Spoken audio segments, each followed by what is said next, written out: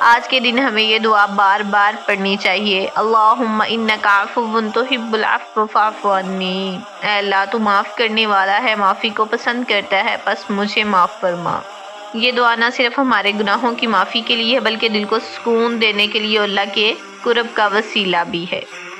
آج کے دن رات کے کچھ لمحات اٹھ کر نماز پڑھنا، قرآن کی تلاوت کرنا اور اللہ کے حضور گڑ گڑا کر دعا کرنا ہمارے لیے بڑی برکت کا سبب ہے۔ قیام اللیل ہماری روح کو تازگی دیتا ہے اور دل میں اللہ کی محبت کو بڑھاتا ہے۔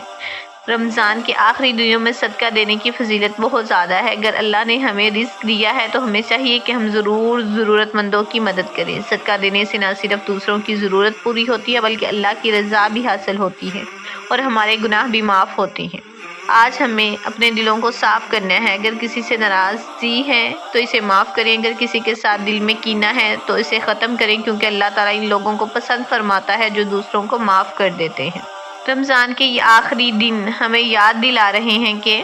شاید یہ رمضان ہماری زندگی کا آخری رمضان ہو، اس لیے آئیے ہم زیادہ سے زیادہ عبادت کریں، توبہ کریں، نوافل پڑھیں اور اللہ تعالیٰ سے جہنم کی آگ سے نجات طلب کریں۔ یا اللہ ہمیں رمضان کے باقی دنوں کی قدر کرنے کی توفیق عطا فرما، ہماری عبادات کو قبول فرما، ہمیں اپنی رحمت سے مالا مال فرما، ہمیں لیلۃ القدر کی حقیقی اجر سے نواز، ہمیں اور ہماری امت کو جہنم کی آگ سے نجات عطا فرما، آمین آمین یا رب العالمین۔ سبحان ربک رب العزت عما یصفون۔ آئے رمضان، آئے رمضان۔